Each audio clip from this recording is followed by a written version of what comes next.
Hello guys, welcome back sa ating channel. So wala muna tayong intro ngayon dahil napakasamang balita po nitong nangyari sa ating isang kasamahan, isang kabaro.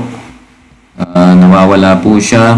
Kahapon maraming nagpo-post dito sa ating group sa Sigmas Club Online Tambayan. At nawawala daw po itong isang seaman. So basahin natin guys yung nakasulat sa post.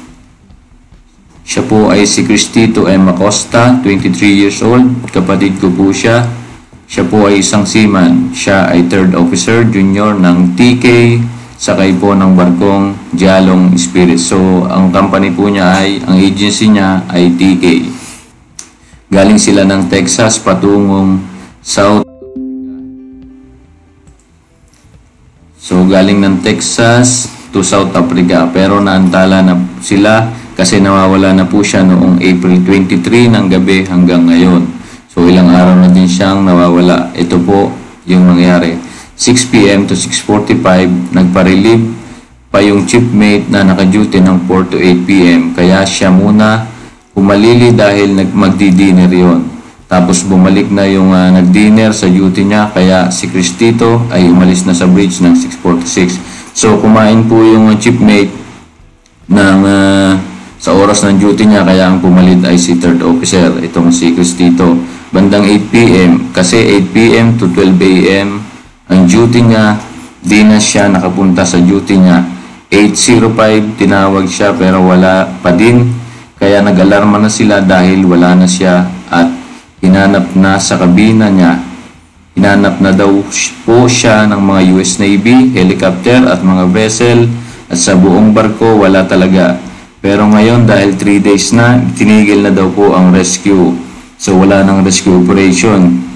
At itutuloy na yung ruta nila papuntang South Africa. Masakit isipin na ganun lang kabilis ang paghahanap.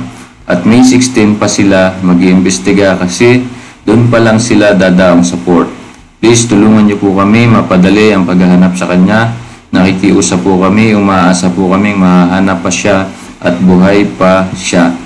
Share nyo po ito para matulungan nyo po kami. Kontakin nyo po kami dito. Yan, may mga Facebook po dito. Criselda Acosta Dulay, Cristalin Acosta, Felicidad Acosta. So guys, sa mga nakakapanood po nito, sana po i-share nyo din ito. Hanapin nyo sa Facebook. At baka sakaling makatulong tayo dito sa bata na ito. Napakabata po 22 years old at isa siyang 3rd officer. So guys, ito yung mahirap sa buhay ng mga seaman. Minsan nagkakaroon ng mga inggitan katulad nito, napakabata pa at isa na siyang officer.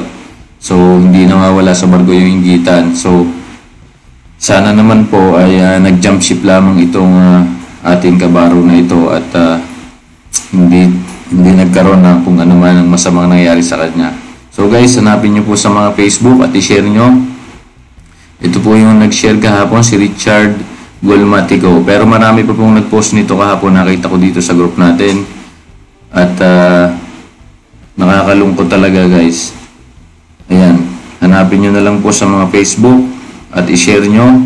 So mas madaming share, mas madaming makakabasa nito. At sana naman na yung mga kasamahan niya, kung may alam kayo, tulungan nyo rin yung pamilya niya. So at nakakaawa po yung nangyari sa kanya. Lalo na dun sa mga kaanak niya, yung mga pamilya niya, yung tatay niya, yung nanay niya, mga kapatid. Siyempre, napakasakit po sa kanya yan. So guys, i-share niyo po ng i-share sa mga Facebook nyo. Hanapin niyo po yung post na ito. At baka sakaling makatulong tayo dito. So yan po.